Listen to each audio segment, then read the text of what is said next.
T minus 30 seconds.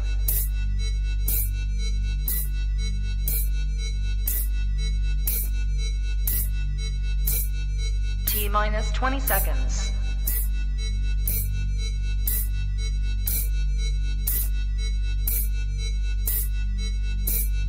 10, 9, 8, 7, 6, 5, 4, 3, 2, 1, 0.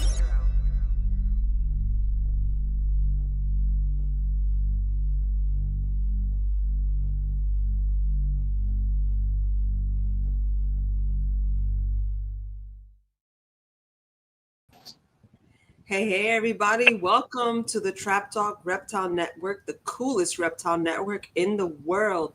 Welcome to episode 23 of All Monitor Talk. I am your host, Jen Black of the SOAR Network, and with me is Mike Stefani of Mike's Monitors. Hey, how you doing there, partner? Looking good.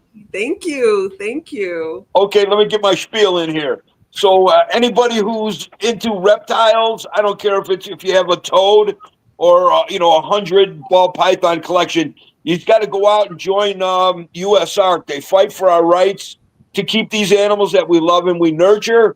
And as you know, these legislatures, we got a new regime change here, but they still come hard after our reptiles. They're the fun police. I don't care which side is it. They come to try to take our animals away and limit our ability to do what we do.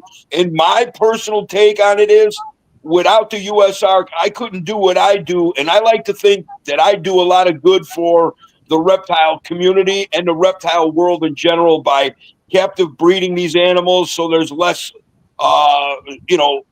less taking of them in the wild. So let's do our part. Join USARK today. And today our sponsor is Blake's Exotic Feeders. If anyone knows, quail is essential in most reptile diets, and Blake is the guy to hit up. High quality quail, good pricing, and good quality. Blake's Exotic Feeders. And today we have joining us Paul. Hello, I was about to wipe my camera, so I'll do that now. But I'll pretend that we didn't see that. How are you all doing? Thank you for having me on, everybody. Oh yeah, glad you're here with us, Paul. Yeah, I was pretty excited to have you on, not for just your work with monitor lizards, but also that great hair you got. I mean, as a guy who's losing it as fast as you're growing it, man, I love your hairdo, bro. I appreciate it. I think people know me for wearing Crocs and having long hair more than they do lizards at this point. So, yeah. Really good. So as we get into the show, earlier before the show, my partner in crime here, Jen, always gets the gist and the lowdown and the way things are going to run. But in talking, so there was a point that I actually forgot about you, which forgive me, Paul. But you were the first guy to produce Indicus in the UK. Am I correct? Yeah, I think so. I actually wrote that down. Yeah. I was like, he's the first breeder in the UK of mangroves for people who don't know out there. So that's pretty amazing. Yeah, that is amazing. Congratulations. That's a big thing. Yeah. No, I haven't officially bred them. I've had 3 parthenogenetic babies. I've had 11 clutches with my female, and I've got her to cycle for me obviously 11 times. I've seen vitellogenesis. I know, right, there you go, that's the start. I know where she's at, to the point where I even know, I go, right, she's going to lay on this day, and she does. I've got her to a T. I don't have a male of age, because in the UK, Indicus, before 2022, so December 2022, an import came in, but before that, there was like maybe 6 Indicus in the whole country. Wow. Now, let me ask you something, Paul. What seems to be difference between UK, European, UK, and the United States is that due to laws? Because Indicus are pretty common here.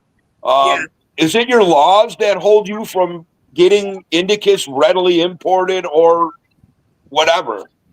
So, as far as I understand it, before here in the UK, we had something called Brexit, which is basically the UK left the European Union. So the UK and Europe used to share basically, trade and governs and borders and stuff. Even though we're detached by an ocean, by a sea, we're we're still part of one union, but in 2020, the UK voted to leave. And before that, you could drive across to mainland Europe and pick up whatever you wanted, CITES 2 wise. So obviously Varana's being CITES 2, there's no paperwork, but you have to have import or export papers for them to cross an ocean if you're not on the same continent, as it were. And now we stand alone because a lot of people wanted to make Britain great again. So now, has that hurt you as far as the reptiles go? It's hurt you, okay? Yeah, a lot. So we can't just go over to Europe. So there's a couple of countries in Europe that have got no rules, shall we say, and you can just import and export pretty much whatever you want. And once they're in Europe, then they're then illegal. They're then legal, whereas it could be illegal to get them in other ways. For example, we've got stuff like Nickeye or stuff like Spinulosis, which I think you guys have. And we have like Palmer and Parenti. Hey, I got to say something quick here, Jen. His speaker on my end is a little muffled. You're cutting in and out, buddy. Am I? Yeah. There you go. Stay right there. Okay. Go right like this and talk like this for the Everyone rest of can the see the hair then. Okay. Yeah. Yes. Yeah. Like this. Is that okay? We're all good? Yes, Yeah, we're good. Go ahead. I'm sorry. No, you're good. Please, like I say, if I'm cutting in and out because my microphone is broken, so I'm coming through the laptop, just let me know. Well, we just want our peoples to hear everything you're saying. So yeah, of course. But no, so some species that are illegal and were never legally exported, for example, Australia, we have them in Europe, and we could have just got them over to the UK pre-Brexit. But now Brexit, if there's, for example, species like Affenbergi, the peacock monitor, if it was never legally exported here into the UK in the first place, getting import-export CITES on them is quite hard now since Brexit. We have Affenbergi, I have some behind me, but they're a nightmare to get new blood into. So Indicus were one of those ones that you could go to Europe and get them. So if someone wanted one, for example, like someone like me, can you get me an Indicus? Who I would speak to, for example, like a pet shop, they would go, yeah, no worries, drive over to Europe, get an Indicus, drive it back, not an issue. Like you guys driving state to state, I would assume. Whereas now we can't do that anymore. So the last Solomon import into the UK was over 10 years ago. wow. And we just had one, like I say, two years ago, but prior that one, it was 10 years prior. So I had one of the last remaining Indicus from that shipment. Some went over to mainland Europe, others don't make it through the import process. And myself and Mango, she's become a little bit of a sort of an Instagram hit with her twatty personality. She's a bit of a nightmare. Very, very, very keen to bite is my Mango. But it's all food, she's a wonderful lizard, like wonderfully intelligent, but she's very food driven. Absolutely. And yeah, so I've had 11 or 12 clutches with her now. I've managed to successfully hatch 3 parthenogenic babies. I have another one incubating, which is due in January, so it could be 4. And then I have obviously the UK first captive bred, which I've raising up here, and another one which is a female. So hopefully in sort of 3 or 4 years I'll be breeding. Nice. Listen, I'm not the fun police, and I'm not cracking on anything, but so what you've done with the Indicus is parthenogenic. That's incredible. Yeah, from me, and I'm not cracking on you, Paul, I would consider captive bred would be a male and a female, eggs, hatching, blah. Whatever it is, it is. That's just my point of view. So there with your Affenbergi, I have a funny story for you. So there was a time when I was raising my family that I got out of breeding the way I'm breeding now, but I still had animals. So I decided to get a friend of mine was getting rid of a group of Affenbergi. It was 3.5.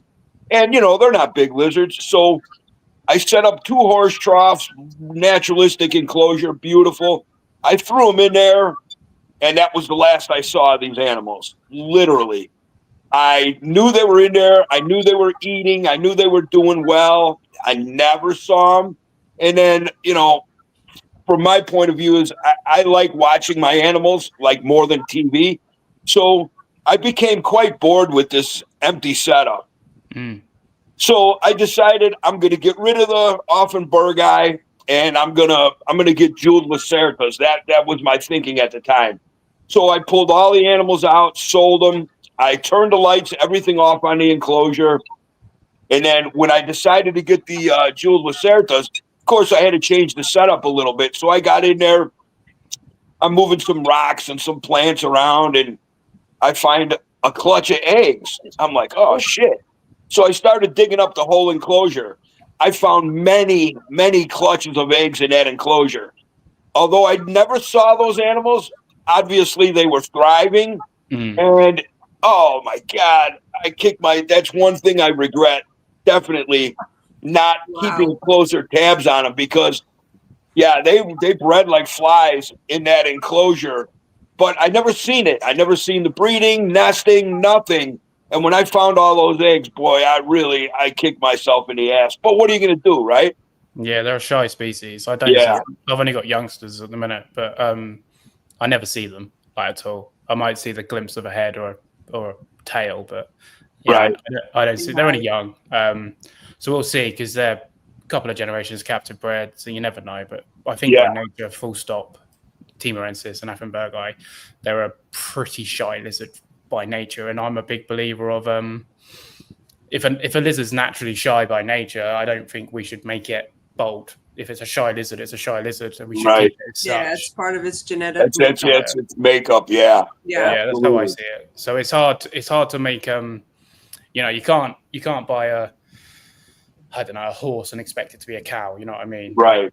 And I find that a lot with varanid keepers. They want an Aki, but that doesn't look like an Aki. Well, you're not going to get an Aki from a peacock. You're not going to get an Aki from a Timor. You're not going to get an Aki from I know you keep Similis. We don't have them here, but I'd love some. You're not going to get an Aki from a Similis. That's kind of stuff. So, yeah, I have them. I'm the same as you. I like to watch stuff. Like literally my Indicus right now is 6 foot off the floor at the top of her enclosure, climbing on top of her light, which she shouldn't be doing, which is great. Because she's always doing something. You must discipline her, Paul. You got to discipline her. No, I'm too scared. I'm too scared. She'll eat me. But no, and then the same here, just to my right, I've got my Prasinus. You know, they're in a nice tall enclosure, and they use every inch of it. And this is my desk for work, so I just sit here. I have my Indicus here, my Prasinus here that I get to observe. There's more Prasinus over there, and I've got the Affenbergi and the mangroves and stuff behind me, so I get to watch everybody, which is great. But Affenbergi right now, you won't be able to see, but there's one. I can see one head, and there's 3 of them in there, so it's like, it's pointless. Hey guys, you want to say hello to people? Sure. All right, we have Amy's Reptile Adventures. Hello. Dan Nardini, thank you for joining us. Brad's Bioactive Build. Hey, dude. What's happening, Brad? Serenity Dragons. We have Paul's Monitors. Amy, I said Amy already. DFW Arboreals, ReptiChat, UK Reptile Podcast. We have, I'd set them already. MJH Exotics, Gary's Mostly Monitors. We have, let's see. As I sing, can't sing to save my life. Caddy's Reptiles. And whoa, what the hell just happened here? Josh Baker. We have Dendro Dave. And oh, look at that. Thank you, Brad's Bioactive Builds, for your super chats. Thank you for anybody. Thank you, Brad. Much love, brother. Our super chats go to pay YouTube, and the rest of it goes strictly straight to USARK to support our love of reptiles. So thank you so much for that. Representative K, we have Kenny, Fiona. Thank you for joining us, and wow, full house today. Hello, buddy, and we said Fiona. Aiden Bradley, thank you, my dude. Hey, thank you, joining Aiden. us. And so far, that is it. All thank right. you. That's quite a few, man. Thank you. Thank you all for watching, and thank you all for being here for Paul. Appreciate it. Paul, I think you attract quite a few people here. What's going on with that? The hair. Everyone comes with hair. He knows, I've had the pleasure of speaking with Paul yesterday and today, and he told me, check this out, Mike. He told me that he has 45K people watching you or following you on Instagram? Like yeah, I can't remember exactly. I'm not just 46,000. Yeah. Look at Not to be like cliche, but I help one person at a time, which is wonderful. I don't look at the bigger picture. A person messages me, I help them. But, you know, that's how I started, and that's how I'll end. I don't. If I get 1 million followers or I get 1,000, you know, the mission's the same. So I don't look at the numbers. Yeah. It's nice. Don't get me wrong. I don't want to sound ungrateful, but I never thought I would become popular. But with hair like this, you know, with hair like that, man, I was set to succeed. You know, you got it that way, kid. Yeah. How old of a man are you, Paul? I turned 30 this year. Oh, so, nice. 30 years young. Nice. Yeah. And you have, for those, I mean, he hasn't been active as much in social media this year. Again, so we're getting talking with Paul, but he also has an amazing podcast where they can spend hours upon hours talking about monitors. My kind of guy, you know, because every day is Veranda Day. Absolutely. Hey, anybody who's interested, every day is a Veranda Day. That's a T-shirt available from Unlimited Exotics. Nick Lillis. He's like my little mentor kid. I mean, not kid. He's a young man, but for me, he's a kid. And I love the guy. So go get you one of them cool shirts. So, Paul, what do you have going on now? Like any specific new projects or any? Yeah, I want to get into the nitty gritty. Like, yes, you have a lot of monitors. You like talking about monitors. You have great hair. Now, yeah.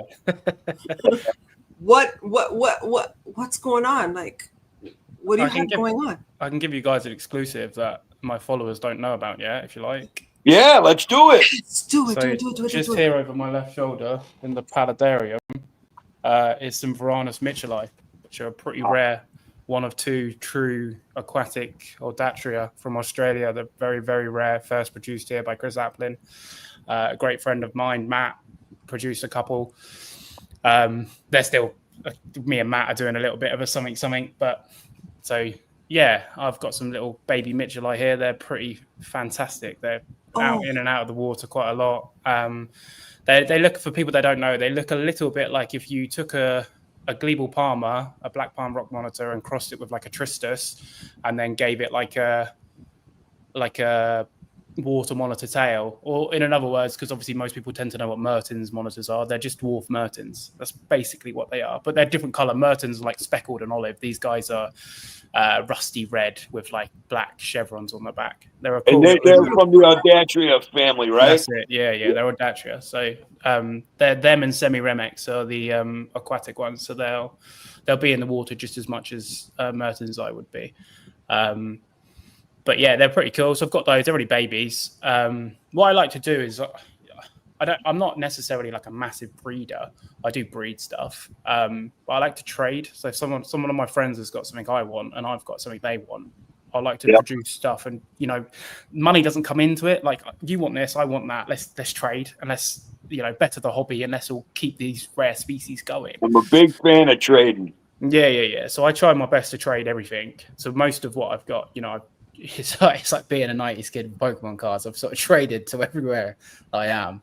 But I'm currently working with Prasinus, the green trees, Beccari, black trees, Kingorum, the King's Rock monitor, Akis, Varanus Affenbergi, peacocks, Varanus indicus, Varanus mitchellii. I've got an Xanthematicus down there, which is a savanna monitor for Americans, just as a pet. And then I've got a few other odds and ends, which are just a few geckos and a few little agamid types, but obviously they're not monitors. But I've kept a whole array. I've had Kims, I've had Timors, I've had Dorienus, I've had Joviensis. But where I'm at right now, I'm pretty content. I'm looking around. I'm pretty content with where I'm at. The Indicus and the tree monitors are probably where I want to be. Hopefully I'll produce my first Prasinus next year. But again, I'll either be keeping them or trading them. It's one of those things people message me like, oh, have you got something? I'm like, I do, but what have you got? I don't mean to be awkward, but it's like, I work so my lizards don't have to. Right. Well, what happens for me, Paul, is I'm married and I have a big family. So when money comes in for captive born animals, that goes right into my wife's hands, into the house fund. Yeah, yeah. And anything that I could trade, my wife doesn't have a problem with it. As long as I don't have to take money, she's perfectly happy. So I do my trading and selling, and it works out good. Yeah, I try my best. Like at the minute, we're at full capacity. I don't really have space for anything. So Fiona, who's in the chat, is my fiance. So she doesn't care that I have so many, but she just says, now we're at full capacity. If something new comes in, something's got to go out. So the trading is all that kind of is. So if I want a new species, like I forgot to mention, I have Rana skillani, pygmy mulga monitors, which I've been really, really successful with. So I have those, and I've been able to get some friends those, be able to sort of give them to friends, which has been wonderful because they're a great species and not many people here have been successful with them. And I've had quite good luck over the last couple of years. So being able to trade them to get myself a few other species, and a couple of really, really close friends have wanted some. So just being able to get them to friends is a really, really nice feeling because now I know that those animals are in good homes and the money doesn't come into it. It's like they're going to a good home. I can also keep an eye on where my babies are, which is wonderful because sometimes you let an animal go and you obviously don't know where it's gone. But if you can give them to friends, if you don't need that monetary value or there's nothing that you want in trade or you've produced a few, for me, that means a lot. So I can, and sometimes it's hard to get on the Varanus journey. Like I know for me, a lot of people shunned me away from Varanus because I was inexperienced. And it was only when I stopped listening to people and just started keeping that I realized that, yeah, okay, it's hard, but it's not the end of the world. And then being able to help people get onto keeping Varanus for the first time, just be like, here, you're a friend of mine, here, have a Gillanai, a hardy little desert monitor that is bomb proof, that runs around like a little ferret. Like for me, that's kind of why I do it. I started the whole Pulse Monitors thing because I used to use Facebook and I used to see Varanus in not the best situations, and I felt very upset. Yeah, that's something I struggle with too, Paul. Is with when I came up, there was no internet. We had to read books, and through books and magazines, you got to know other people, and it was all about phone calls or snail mail, even, or then email came into play. But so I'm kind of hard on people because the information, there's so much information out there. And for when I see somebody, they just went to a show and they got, what they call a captive born water monitor. And it turns out farm raised. It's farm raised, which in all reality, it's an imported animal, bottom line. Yeah. And they have it in a 20-gallon, what I like to call the beef jerky machine, 20-gallon fish tank with the screen top, one light burning over it. It's like, man, in less than 5 minutes of research, you will find on your own that is a beef jerky machine, and it's totally unacceptable for Varanus. And people are like, well, why don't you help that guy out? It's like, man, if I helped every person out that came to me with that kind of stuff, man, I wouldn't have time for myself. And it's just a lot. It's lazy. And I say this a lot, and I don't mean it to anybody in particular. Humans are lazy, man. They want someone to tell them. Man, you're never going to learn if somebody tells you and you parrot what they do. Open up the internet, open up a book, do a little research, and then you'll get this knowledge in your own head, and you can make your own adjustments from there. So it gets a little frustrating in this day and age with all the information available that people want you to hold their hand, and I'm just not a hand holder. Yeah, it's hard. It's hard because I think sometimes as well, as being a younger, I'm in the generation where I was born. When I was born, we didn't have the internet, and we were out flipping rocks, looking for frogs and snakes and stuff. But then as I was sort of, I guess, very early teens, the internet became like a big thing and social media became a big thing. So I kind of had sort of 13 years. I didn't get Facebook till I was 14. So that was my first social media. I didn't have social media before that. So I had 14 years of what is this internet stuff? And then I've had now 16 years of, oh, this is the internet. And when I was at sort of my peak of pulse monitors last year, before I've had a bit of a break this year, I was getting anywhere between, I don't know, 12 and 30 messages a day on different stuff, whether it be, hey, what temperature should I keep my Aki, or whether it should be what enclosures, you know, all sorts of stuff. Some really easy, some really complex questions. And I'd always answer them, every single one. And it got to the point, like you say, Mike, I had no time for myself and my family and my animals. And then you do a video on it as a sort of a content creator, and you go, right, here's a video, watch it. And Indicus is kind of what I'm known for.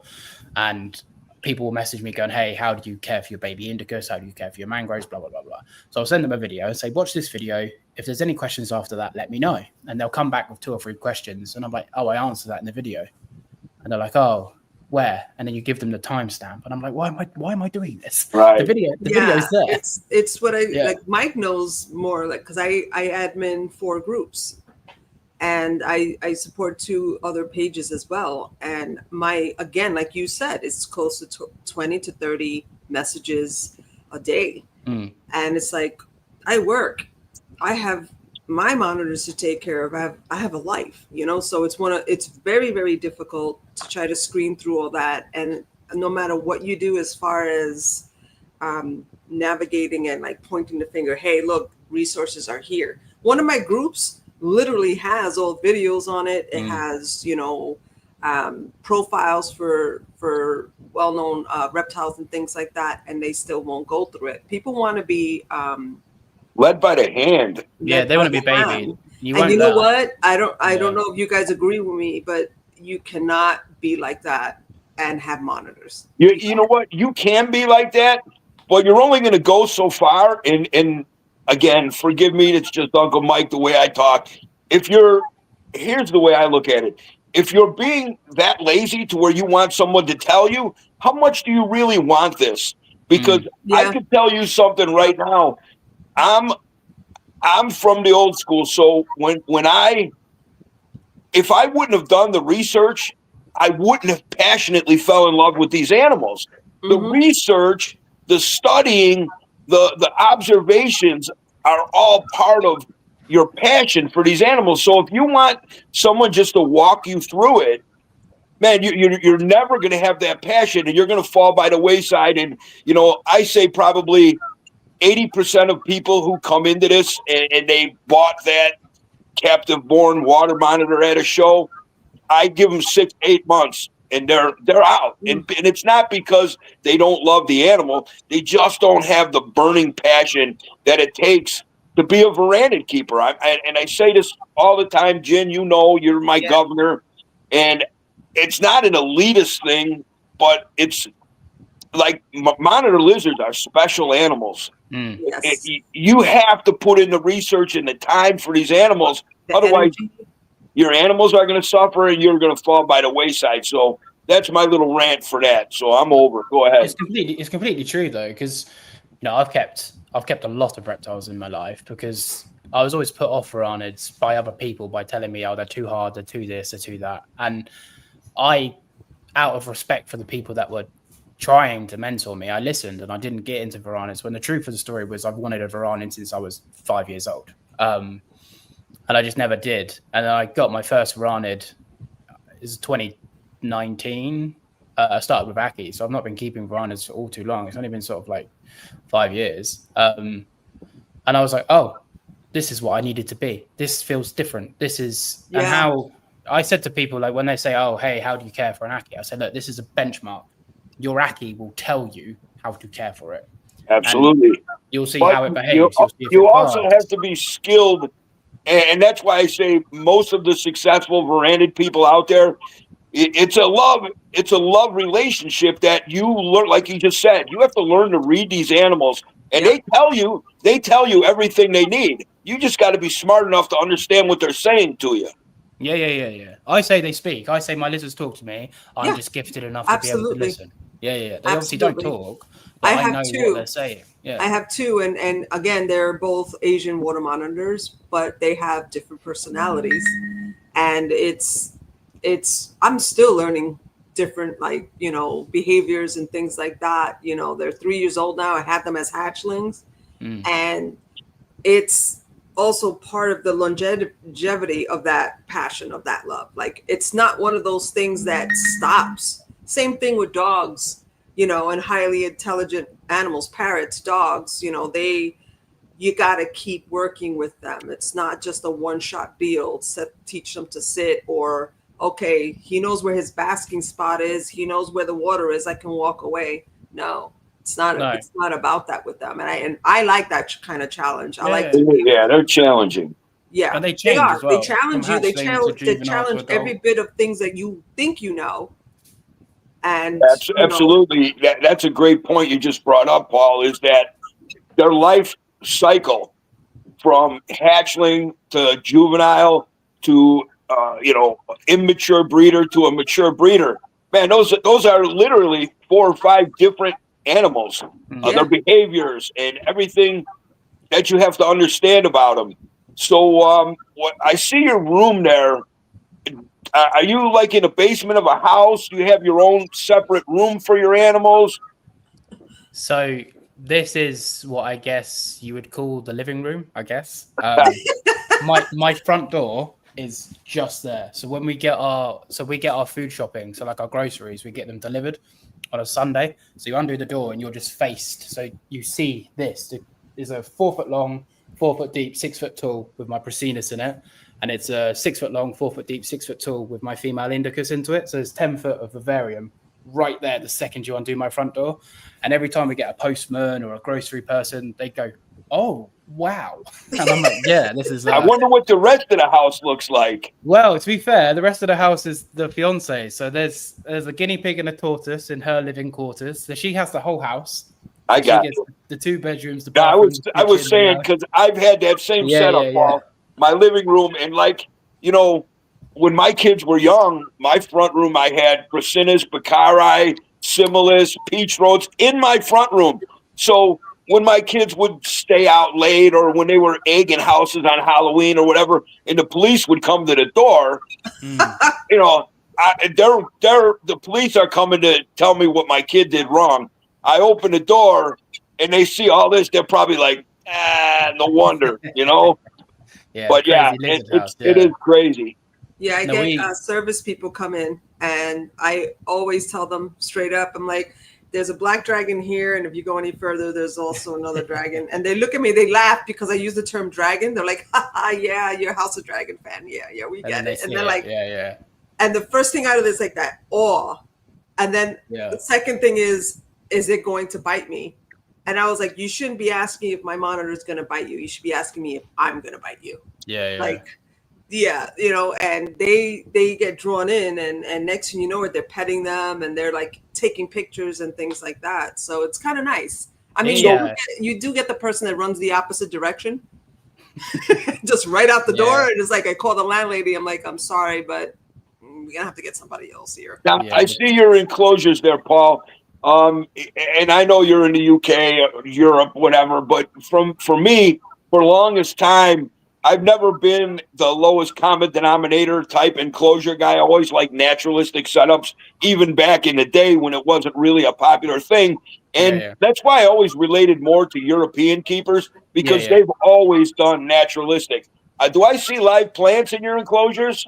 Yeah, so that what you can see there is fake, but all of my enclosures do have live plants. This is just like a trellis. I don't know if it's called trellis in America. Yeah. So it's just basically like a lattice, so that's just a wall. But this has got birds of paradise ferns, monstera, stuff like that.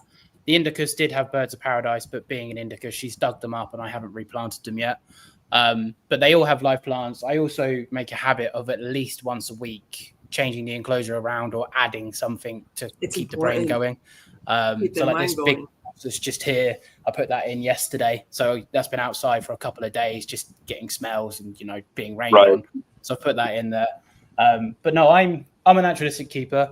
I use full spectrum lighting throughout every enclosure. So UVA, UVB and LEDs across all enclosures, regardless of how old the lizard is or isn't. If straight out the egg into the enclosure, they're on full spectrum. I always use naturalistic substrate. For me, I'm a big believer of if an animal's evolved to behave in a certain way, I should provide that in captivity. So if it's evolved, I need to give it a pond. If it's evolved like vertical, I have to give it vertical branches. Like Indicus in the wild, you go on iNaturalist, look at all pictures of Indicus in the wild. If they're not on the floor, they're not in the water. They're on big tree trunks, like splayed. So she's got big, massive tree trunks, vertical across, which are all from the woods. They're all cut down. They're all real wood.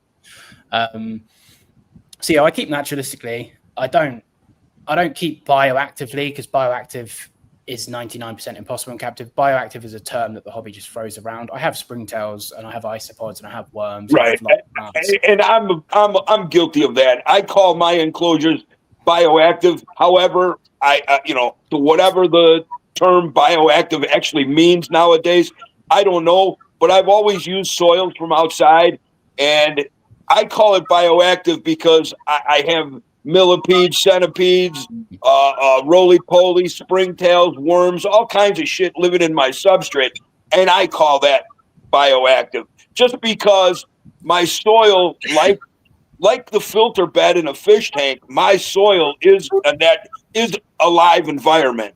Yeah. No, I get it. And I think the key point of bioactivity in comparison to naturalistic, for me anyway, is obviously bioactivity, you never have to touch it. Everything is in perfect synchronized harmony with nature. Whereas in captivity, we have to tinker. We have to change the soil now and then. Every now and then, we've got to turn the soil. We might have to replant a plant. Stuff like that. That isn't perfect harmony. So for now, I have a Monstera that's been trampled by a Prasinus and it looks pretty upset and dying. That hasn't got enough soil, even though I've got 10 inches of soil in this enclosure. It still needs more. So don't get me wrong, by the hobby's terms, bioactivity is a good way just to say naturalistic.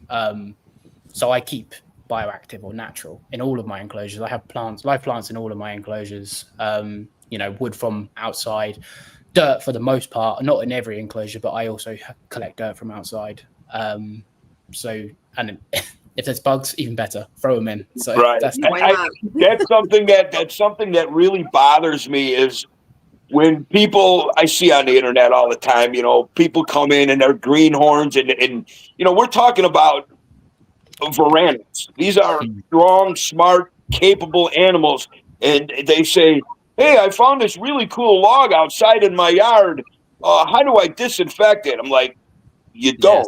Stick it in. Throw it in there. Yeah. I mean, if you're lucky, you'll have the springtails and other bioactivity on there. But yeah, it's like who sterilizes their stuff in the wild? I'd be more scared of the chemicals sticking to it and putting it in an enclosure. Absolutely. That would scare me more than anything. Yeah, you have to. For me as well, like varanids. I have a bearded dragon here, which is my girlfriend's, and I have some toadhead agamas as well, which are nice. I like the toadheads. Yeah, they're not the Mystachus that have the gaping mouths. They're the Przowski, so they're a lot more colourful and they're smaller as well, so they're easier to keep. Yeah, those are the ones I like. Yeah, they like wag their tail. They're all crazy. So they kind of do their own thing. They are happy. They're very much basic: feed, survive, live, climb, bask, drink, sleep. Whereas a varanid is obviously a lot more intelligent, if I say so myself. So I feel as a keeper, it's my job to always make sure that varanid has something to do.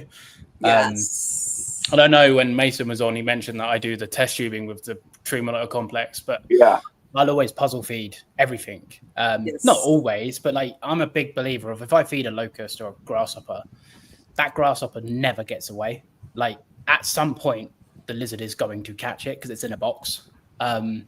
Whereas in the wild, these animals would get all of the endorphins, all of the serotonin, and all of the adrenaline from going, oh my God, there's food. I've picked up a scent, and they're following it and they're trailing it and they're digging, they're climbing, and where is it? It disappeared. Back to the next end. Whereas in captivity, that they don't get that because the locust is always there, or we put a bowl of fish or chicks or mice or whatever, it's always there.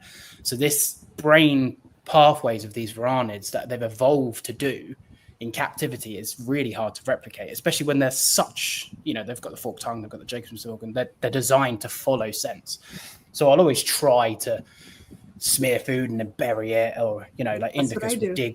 dig really deep in the wild to find shore crabs and stuff like that. So I'll throw food in the water, so she has to, I put a boiled egg in water once, and she spent about 15 minutes trying to get it out of the water, like diving down, getting it. Something so simple to my brain, whereas other people might not think about it. But if you're just giving lizards food, they're not exercising like they would in the wild. They're not getting the same sort of emotions, if we want to call it that, or enrichment, however we want to perceive it.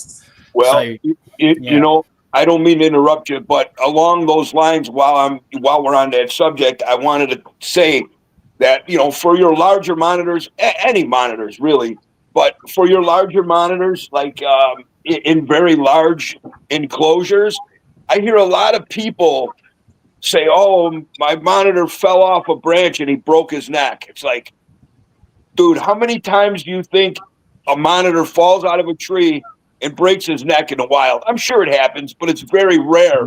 So what I think is very important for your larger monitors in very, high captive enclosures is all of my monitors that are in these large enclosures that have potential of fall risk is whenever I give them, I mean, I don't do it every time, but whenever I give them a prey item like a rat, a mouse, or quail, I let them get it and I fight with them on the tongs. I let them fight, and that builds up their neck because, when they don't have that type of stimuli in captivity, their necks become very weak. Their limbs become very weak.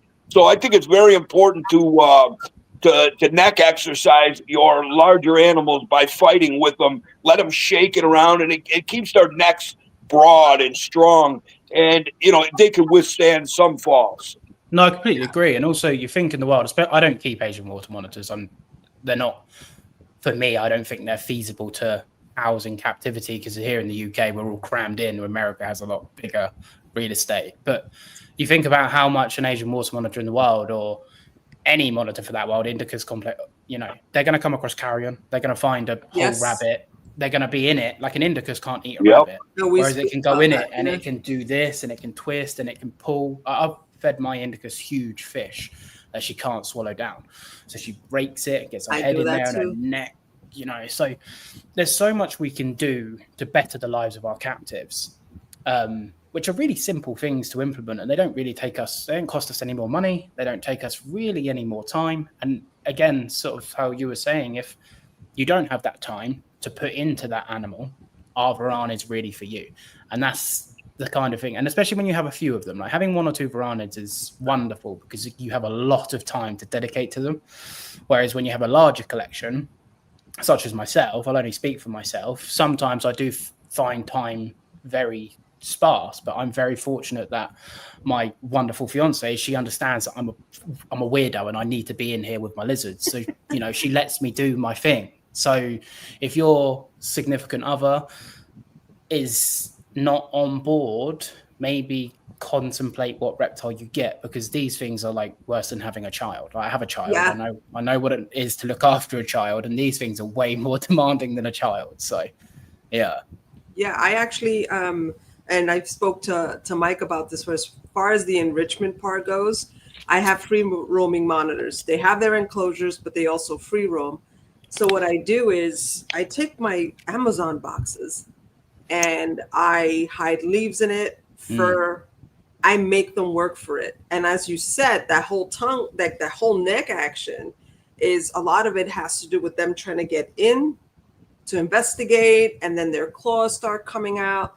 Like, obviously I make sure there's no staples, no tape or anything of that on the boxes, but it takes them hours to go through all the different boxes, all the things that I set up. Sometimes I even make it into a ball and put things inside, and I'm like, you go get it. I'm not gonna. One of them actually will sit back and wait for me, thinking she's gonna get it out and give it to me. The snack inside, she's gonna give it to me, and then it's like, once he figures out, and Jen, go back to it for hours. With that being said, what you're talking about with those boxes, if you see it, you know it. We all see it and know it. But if you didn't do that, and like you said, sometimes it could take a couple hours for him to get through that box and to get in there.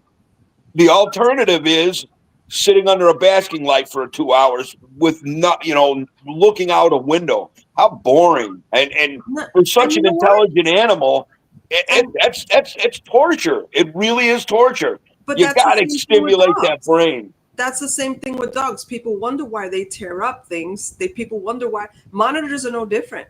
If I don't provide this for them, they're gonna tear up my walls. They're gonna tear up my furniture. They're gonna find something that's gonna entertain them.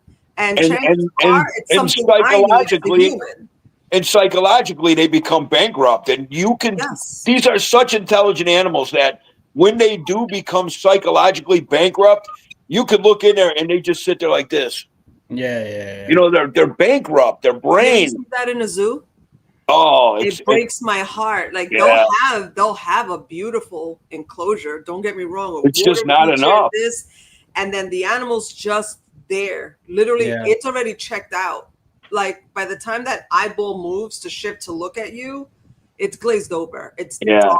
And that to me is like, just put a ball in there, just hard boiled an egg, put it in that rubber ball and just roll it and just let them go. But so let me ask you something, Paul.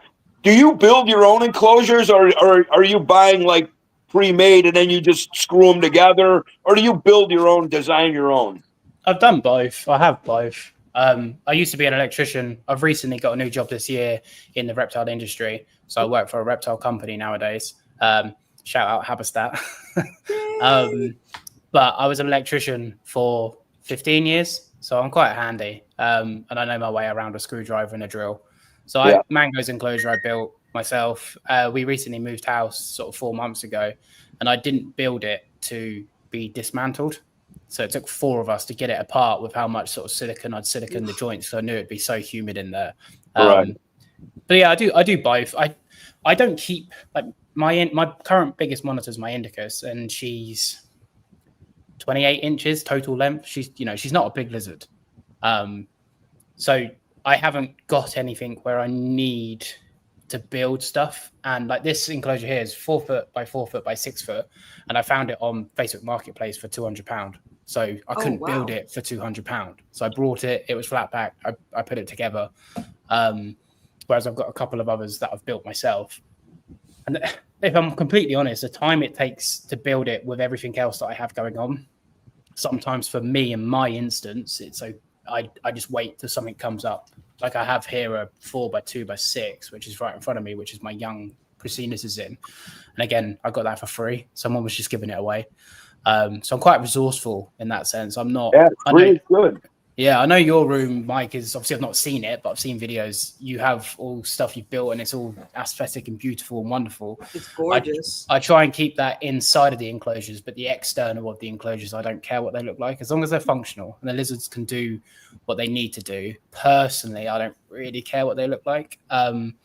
So I do a bit of both. I can do both. And I do think it is worth noting that if you're getting into varanids, especially in America, the UK seems to have more places that will do you an 8x4x4 custom build sort of thing. But especially in America, you need to be able to even know someone, or from what I gather from talking to Americans anyway, you even need to be able to know someone or be able to build enclosures by yourself. Because outside of like 4x2x2, it's quite hard to get different sizes in America. Yeah. Well, like for a bit.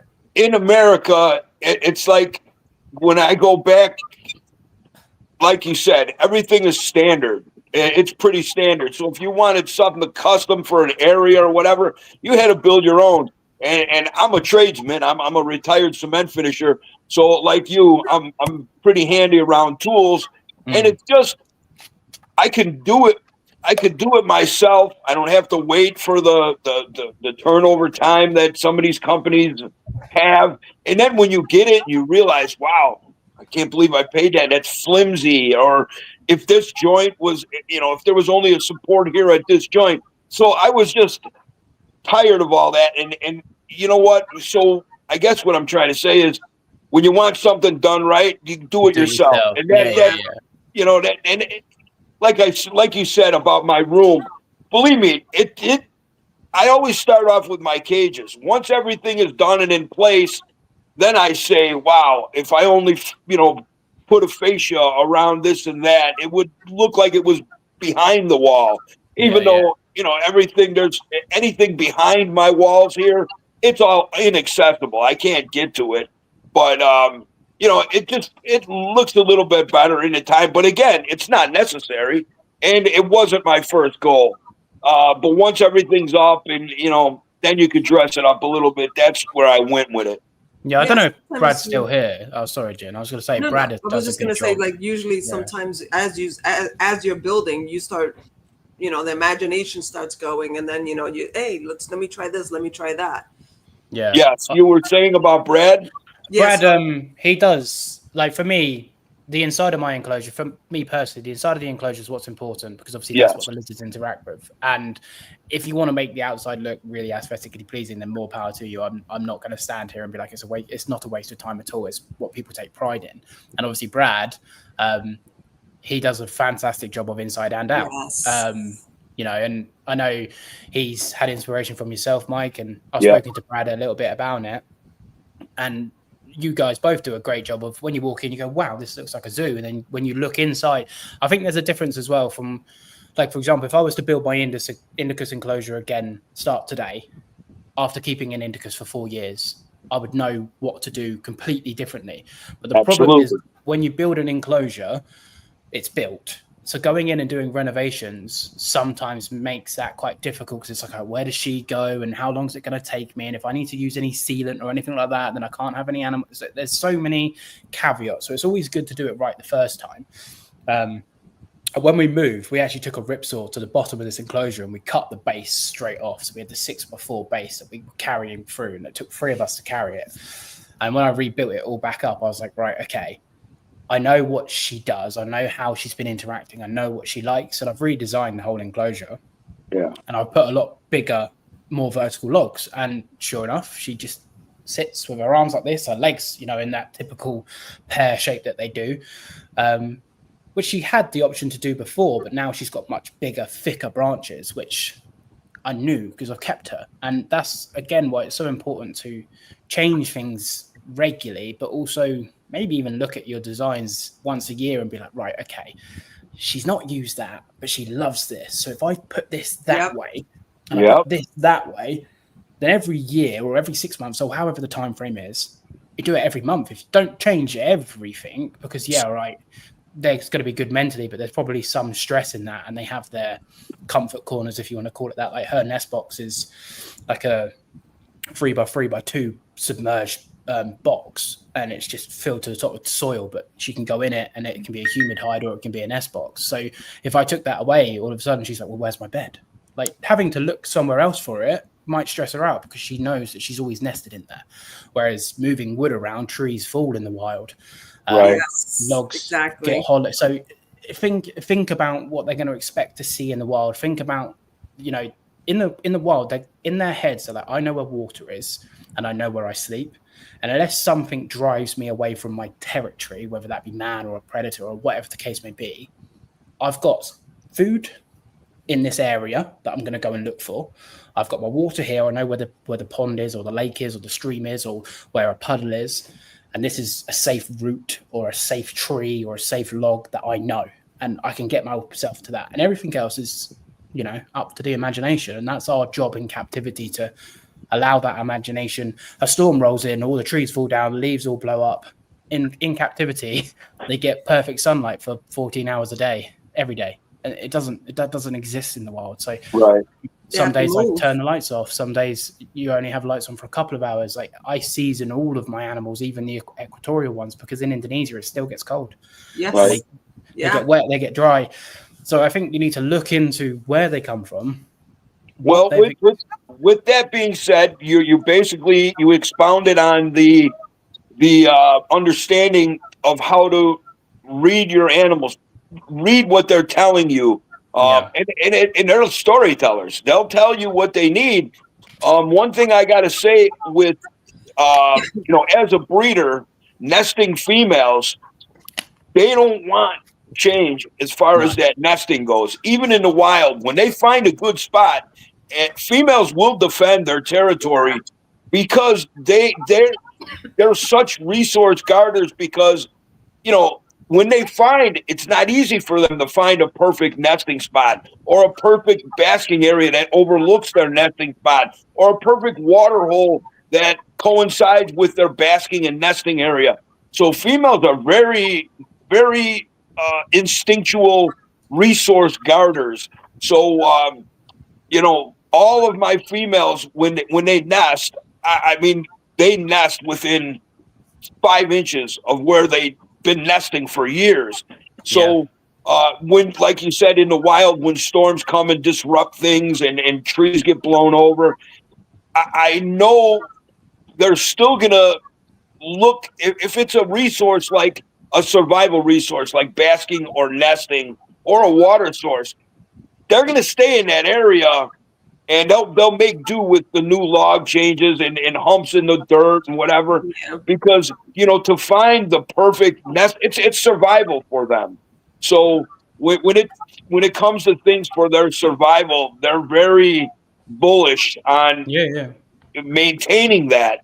So yeah, that's very true. But I just wanted to point that out with females as far as their resources, much different than males. Males are. In my opinion, males are whores. You know, they'll, as long as they can find them, do whatever. They can go. They're not pinned to an area because they need one thing. They need a female. They need a female and food. And they're nomadic, so they'll find all the things that they need. Where a female, when they find a really good nesting spot or a water source or a food source, a game trail, whatever, they're gonna fight to maintain that. So I completely agree. I don't know if I explained it well enough, but like I say, I wouldn't dare move her nest box. Right. I don't mind moving logs, but that's what I'm saying. Her nest box is the security, so I wouldn't touch it. And in proven case, when we moved, obviously I had to disrupt her enclosure because I had to move house. So I had to rip the whole enclosure apart. I put a nest box back where it was. I made sure I said to my friends, I had 6 wonderful friends help me move. I said, look, I know it's heavy, but that dirt that's in that nest box, we do not take it out. We leave it in and we'll get dollies and we'll make it work because we are not emptying that nest box. We managed to get it in and I put it back in, set it all back up. The next clutch of eggs she laid them under a pond because obviously I disturbed it. And I put it back the same. I didn't, obviously. I know I didn't. Different room, different ambience. There's so much change for these monitor lizards that they pick up. I'm in a completely different house. I'm in a completely different county. So I've effectively moved states. So even though temperatures will be the same because the UK is tiny, but the house holds different heat, different humidity. This room is much bigger. There's so much now. I need to relearn all of my reptiles in this room. Because, right now, I don't know what it is in Fahrenheit, but right now I'm sitting at 25 degrees Celsius. My old room would be about 27. So I'm already 3 degrees cooler. We're coming into winter now anyway. But I knew that when she started scratch, when she laid this, not the clutch of eggs, she just laid the clutch before. She was scratching on the side of her nest box. And I said to Fee, I was like, she's not happy. She said, how do you know? I said, she's like clockwork. In the nest box, disappears for 18 hours, comes back out, she's basking. She never scratches around, ever.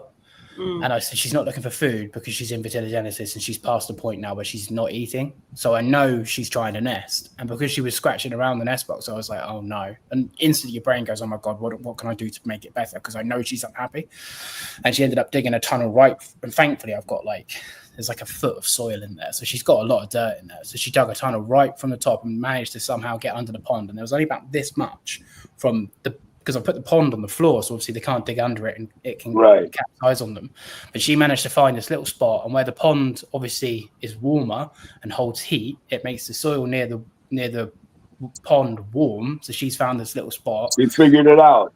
Nested in her eggs. Thankfully, she's a good mom and she managed to nest. Whereas some females, I know from people telling me, I thank touch wood, it's never happened to me. But females, they just won't lay. They'll get egg bound and that's it. Hey guys, hey, can I please interrupt? This is such a great episode. This is fire. I'm doing work and I'm listening and I'm like, oh, why didn't I just fucking join this? Definitely, dude. But listen, hello, guys, MJ. How are you? Hey guys, thank you so much, Paul. You're killing it. Shout out to Uncle Mike and Jen. You guys are great. But Thank you. guys, nesting's my biggest like thorn with monitors, only because I know, like, when it goes down to a female wanting to lay, if she's not using that nest box, there's a reason. Like, there's something not dialed in, right? But I will tell you guys this. What do you guys have to say about the preferences with females? Because, for instance, you have Brian Susan, you have up in Canada, Brandon, who like have females that, like clockwork, use the nesting that they provide. But then you have that other female that just, no matter what, decides to lay on the floor. But not even dropping, but like they prefer just to lay directly into the soil, or even on top. What do you think about like the different, like the females wanting different styles, or what do you have to say to that, Uncle Mike? Well, here's what I have to say to that. So, it's survival. So it's no joke for these females when they're laying eggs. It's survival. So if they just scatter eggs, that means one of two things: either they're not fertile and they're not going to put the investment into digging them into the ground. They're just going to dump them and get on with their life and be happy that they've expelled the eggs. Number two, if they can't find a proper nesting spot, that's not good, because there's a timeline for these females to get these eggs out. If they're not happy with their nesting and they don't nest and they hold them, and best case scenario is they scatter them. Worst case scenario is they hold them thinking they're going to keep looking for a proper nesting area. And if they don't find that, well, that's not good. That's when they go egg bound. So there's more than one way to skin a cat, so to speak. So you can have whole cage nesting, you can have a nest box, and you can do all that. And the females may nest in a spot that you didn't even think. Well, what that tells me is your nesting is not good enough. So once you figure out what your female wants and you can provide that for them, then you have successful nesting events. But scattering eggs or eggs in a water dish, it's only one or two things. Either they're not worth putting the effort in, they're not worth the investment of digging a huge hole, and they know that. I mean, they know that, so they'll scatter them or they'll water dish them. However, proper eggs and a panicking female, if you have good fertile eggs and a panicking female not able to find the nesting to her preference, that's not good. Then you need to figure out what she's telling you, about maybe, okay, if you have what you think is a good nest box and she lays them under the water dish, under the water basin, when you get those eggs out from underneath that water basin, take a mental note, or even take actual notes on the temperature under there and the humidity under there, because that's better than what you're offering in your nest box. So you can use that information and get your nest box proper. It's a very serious issue for nesting females, and you can lose them. I mean, I just lost a female. And no, I understand, like, this is the toughest thing with monitors is the nesting, like, because this is the most vulnerable way for you to lose a female. Absolutely. That's why I try to stay clear from them too, because it's just too much. Honestly, Uncle Mike, why do you think I'm getting rid of laces? You think I can handle stomaching seeing my female fucking lose? Because I know their enclosure is not proper. Like, the way it's set up, it's not set up for breeding right now. You know what I mean? Right. So yeah. Last thing I'm gonna do is do a dipshit maneuver, and next thing you know, she goes egg bound, and then this fucking beautiful lace monitor I raised since a baby is now dead. It's just not worth it to me. You know, MJ, I got to say a lot of respect on that, nephew. A lot of people will they won't admit that's something that they can't handle, and they hold on to the animals, and then their animals die. So good for you that you noticed that there's a situation that maybe you're not ready to take care of right now. And I'm not saying you never will, but at this point, you got a baby, you got little baby Leo, and I got tree monitors. And you got tree monitors. So there you go. Yeah, but I will say this, man, it's just it's something different when, I don't know, man, like we all know, like dogs come in different sizes, right? And monitors, it's like a big dog. Like it's just like it's like one of my pit bulls. Like that's how close I am to these monitors. And so I know, Uncle Mike, one thing that would keep me from ever going back to working with laces if I lose one of these, for sure. Yeah. that's some shit that's hard to come back to. You know what I mean? Yeah, Right. absolutely. Listen, I know people who have lost and they're still terrible. grieving. It's Yeah. still hard.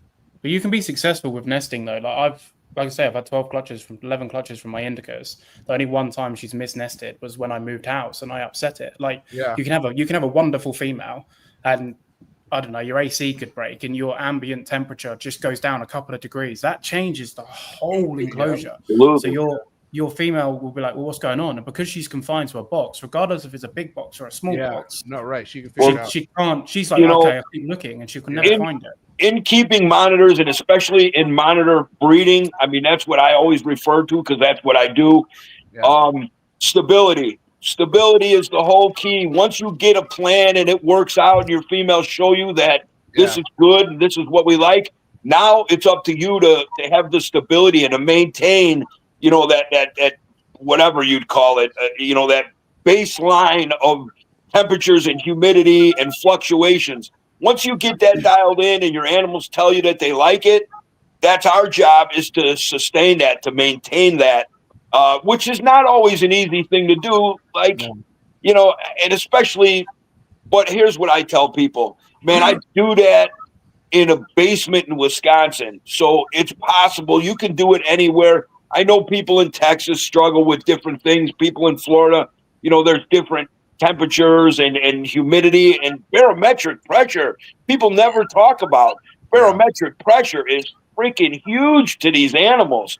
So once you figure out the barometric pressure in the region where you're at, you maintain all of that, you got to kind of work with what goes on outside, because I seen Paul shaking his head there. You know, especially being in the UK there, you know, when that barometric pressure changes, it changes your animals and they react to it. Well, we're cold all year. Like we get maybe like 7 to 10 days a year over 90 degrees. Like generally our climate is... It's not meant for that. It's really low and we get a lot of rain. Right. And the thing is with monitors as well, though, like the success for breeding, it's easy enough to get animals to breed for the most part once you make them happy. But then the nesting is the tricky part, because for sure. If you don't know, for example, you're saying the peacocks, Mike, you didn't see them. So you don't know they're in vitellogenesis. You don't know they're ovulating. You don't know when they're going to lay. So you don't know when your window to intervene and revamp that nest box and heat it and hydrate it. You don't know when that is. Whereas when you've got a really bold monitor, like for the most part, captive bred tree monitors, you go, okay, she's starting to hang a little bit funny there. Okay, males just started getting interesting. Okay, she started to swell. Okay, they're locking. Is my nest box in check? Whereas for shy species like a Dorienus that you never ever see, how do you know when it's in bed? Or I had 7 eggs out of my indicus and she didn't even look like she was gravid, like at all. It's just I know her personality. Whereas say an Aki, you can't go wrong because they turn into little balloons. So you're like, oh, okay, there's eggs. You can't miss that. Whereas a lot of these Asian monitors, the Indonesian ones, they hold their eggs really well. You don't know that they're carrying eggs, especially if it's a smaller clutch. Strangely, my indicus was huge when she laid 3 eggs, but she was really slim. I was like, maybe I've got this wrong, when she had 7 eggs. And she'd come out the next day as I expected, and she was, looked like she'd been hit by a hammer, because they just go flat. And you're like, whoa, what happened? Well, when I seen a couple of my female Gillini, first clutch I got out of a small female Gillini was 3 eggs. And I looked at those eggs end to end, and I looked at her body. I'm like, wow, that's crazy. Yeah. Now, the next clutch was 6 eggs. I was like, what? How? But hey, man, that's what they do. They're animals. That's their survival. That's what they do. Yeah, you have to. Like, I've recently got a pair of Kingorum. Love them. And I'm about to get my 4th clutch from the female. So I've got 3 clutches incubating. And the first clutch is on 108 days. And she's about to drop her, probably tomorrow, about to drop her 4th clutch. That's 109 days between 4 clutches. So 4 clutches in 109 days. And I'm like, no, you need to slow down. You need to stop. So I dialed the heat down a little bit, stopped feeding her a little bit. And she goes, yeah, got to cycle again. And I think something that people don't realize, especially with Audatria, not Indonesian monitors, if you see that lizard, if you're a first-time breeder or you've just had a female that's laid eggs, and you see it really skinny come out of the nest box and you panic. So you feed it and feed it and feed it and feed it because you're like, oh my God, it's so skinny. You're going to put them right back into a cycle. Right back into a cycle. But people don't realize that. So your brain as humans, we anthropomorphize and we go, oh my God, it's so skinny. It's not very well. Oh my God, that poor thing. Yeah. Not realizing it's what they do. So we just hammer them with food. Like, oh my God, here you go. Have a pinky, have a pinky, have a pinky. Right.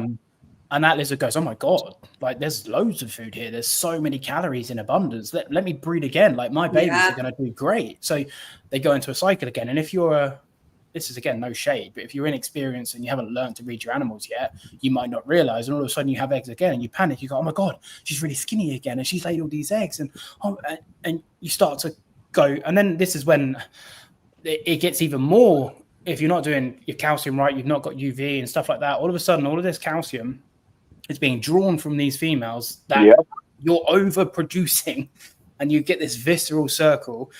And I know in America, feeders aren't as abundant as here in the UK. So roaches are a big feeder, and roaches are really high in protein, and they're high in phosphorus levels as well in comparison to calcium. So you're feeding roaches as a staple for the most part, because I know grasshoppers are ridiculously expensive over there. So then you're pulling from these females' bones. You're increasing your chance of gout. You're increasing your chance of like other external issues. I've seen kingorums that have had their backs like collapse because they're just so prolific, but they're not being kept on UV or they're not being supplemented correctly. Again, the Indonesian monitors don't seem to have that prolificness. You'll get 4 clutches out of a true monitor in 1 year if you really want to, but you'll get 8 out of an Aki if you really wanted to. And I don't agree with either, but it's just something to be aware of if you're getting into this thinking, oh yeah, I'm going to spend some money, or not realizing how prolific they can be, lesser of the two evils. Just read your female, and if you can give her the chance to, be off, let her be off. Don't. Well, I'll be perfectly honest with you, Paul. When I had the Gillenite, the Parent, the Filbaras, Kimberly Rocks, and my Kingorums and Ackies, I love Gillenite and I love Kingorum. But man, I'll tell you, I got rid of them because, man, I was, and I'm like a gorilla, man. I don't do finesse stuff. I'm like a jackhammer, So when they're laying these tiny clutches of eggs and that babies come out and I got to try to, deal with them with these meat hooks, it just became so tiresome. Eggs hatching, that I was on a spinning wheel with them, and I couldn't keep it up. I couldn't keep up with them. And if they were eggs that were the size of maybe like a golf ball or something, I'm much better with that. But trying to handle those tiny little eggs and the little babies, and it was just never ending. So while I love them, I did have to get rid of them because it was just too much. It's too much. And I understand.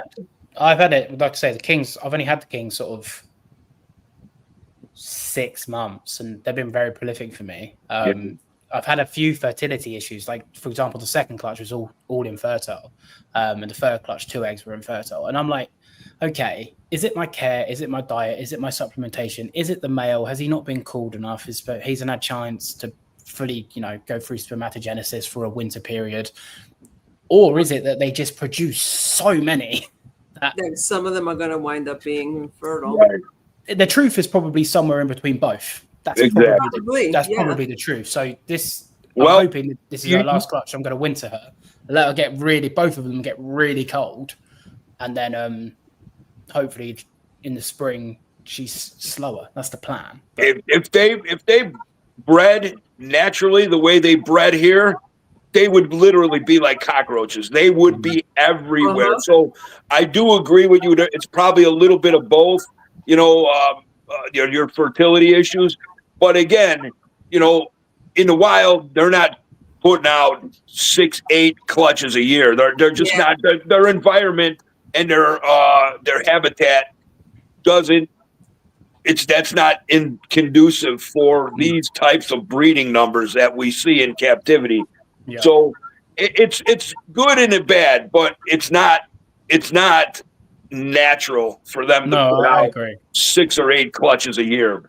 No, I completely agree. And I think that's another testament of when you need to look into, like when I first had Ackies, I'd have quite a few clutches and have similar issues with fertility and stuff. So what I basically did was starve and winter the female and male, because males are just as important as the females, as much as they are nomads. But if you've got a male that's not been correctly treated and he's a bit chunky, You don't want that. yeah, so he's not going to get the job done. And when you slow it right down and you cut everything back, you find, okay, I've got a lot less clutches, but the clutches are bigger, they're healthier, they all hatch. And what's better, putting the female through 6 times or 2 really, really good times. Yeah. And obviously 2 really, really good times is a lot better for everybody, especially your female, because these animals will run, especially Odatria, will run and gun if you keep giving them the nutrients. But, you know, in the wild, in the peak summer for most Odatria, it's too hot to do anything. In the winter, it's too cold to do anything. So they operate in spring and autumn for the most part. So you have to think 6 months of the year they're off. 6 months, 3 months of the year it's too hot. 3 months of the year it's too cold. 6 months of the year it's perfect. So in captivity, in our heads, we can go, oh, they need to be fed. They need to be fed. They need to be fed.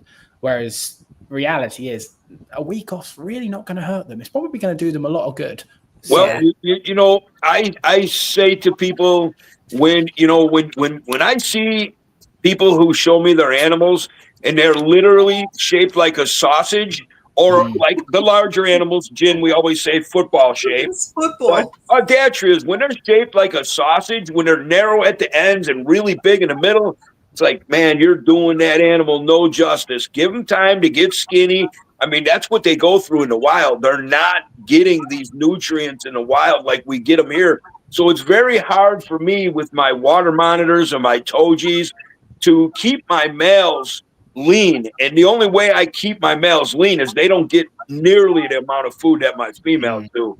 Because, you know, they would keep eating until they were football shaped, and that's not a good healthy animal being football shaped.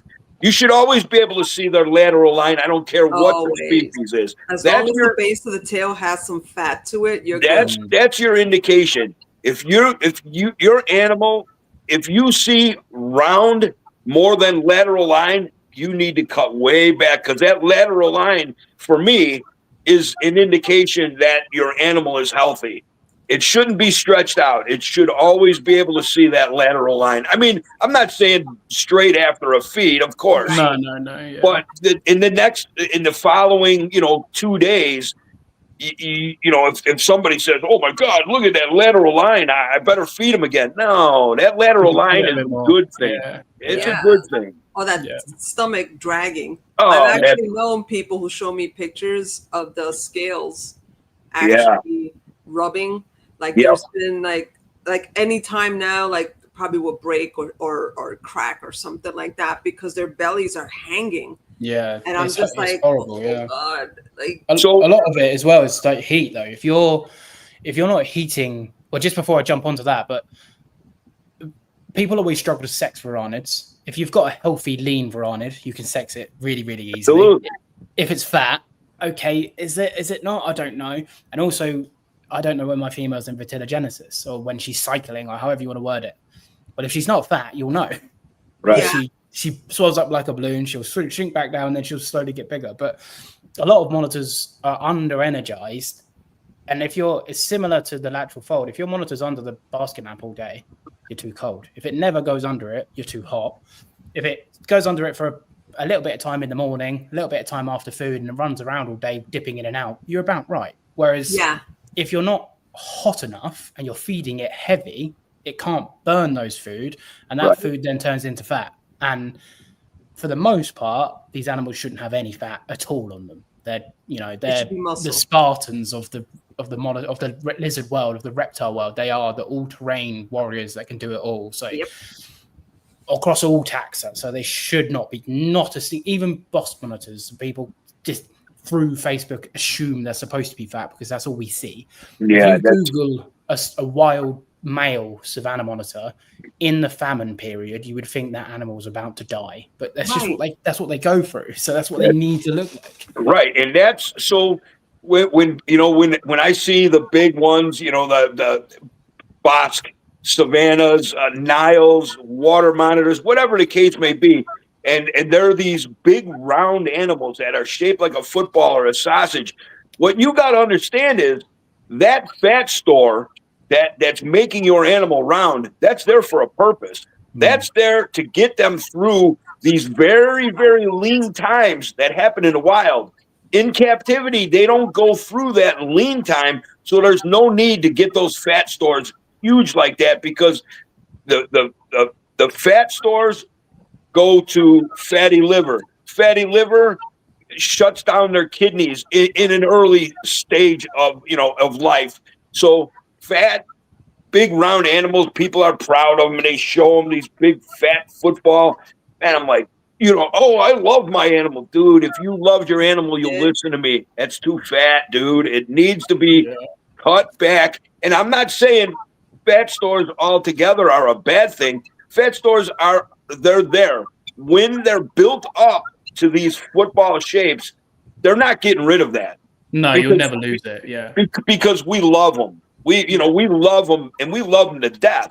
And I see this literally. And I see it so much that, I mean, you gotta, if you love your animals, let them get lean. Let them get lean, and that's what they are. They're lean, mean. Monitor machines. Monitor machines. I was going to say the F word, but I can't do that. Hey, look, guys, I know we're at 1 hour and 22. MJ jumped on and screwed everything up. That's what he does. I love you, nephew. I'm only playing with you. But, Paul, man, what an honor. It's been a great podcast having you on with us.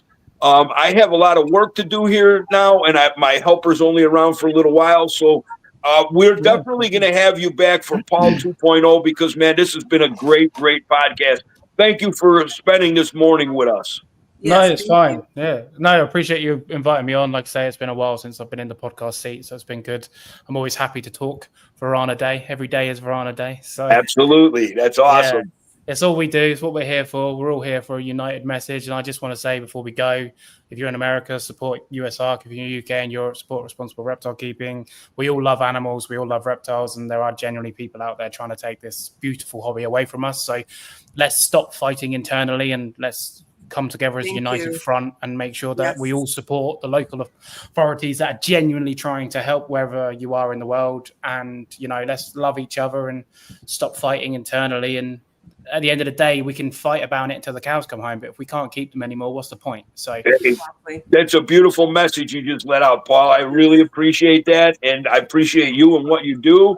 And it's nice to have friends from around the world who we can bounce ideas off of because Uncle Mike I'm not the guru or nothing like that. I've gotten a lot of information out of this podcast, and it's good to have it rebooted in your brain because a lot of stuff, you get complacent, and then to hear another man or woman's point of view, it really just it reboots your brain to thinking, hey, wait a minute, man, I should start doing that again. So much love and appreciation for all that you do, and of course, Jen, the most beautiful partner and governor that I could ever think of. And thank you for always keeping us in line on this show. And Mike, again, thanks for the platform. Yes, thank you so much, Paul. Thank you all so much, viewers. Please follow up. He's on Instagram, Paul's Monitors. Don't sleep on him. He's got a lot of very interesting information. And if you need all the people who constantly hit me up for the hair, advice, I'm going to start referring them all to Paul here because look at that hair. Look at that. That is fantastic. All right, guys. So this is Mike. I'm out. And Jen, want to take us home? Yes, everybody. Thank you for joining us. November 30th, guys, we're going to be hooking up here on Trap Talk with my buddy, Jerry Wolf and Wolf's World. So please don't miss out on that. And real quick. Yes, Jerry, we're really happy to have Jerry. And no Tegan? I mean, come on. We need Tegan. I'm going to demand it. We're going to have Kagan as a part of the, as a team. Wolf's World's a team now. So Yes, we're Absolutely. looking forward to that. Everybody enjoy the rest of your weekend and stay safe out there. Love your lizards, love your reptiles, and Trap Talk. Much love. God bless. Yes. See you later, guys. Take care, Thank you. guys. Bye-bye. Thanks, Paul. Bye, guys. Take care.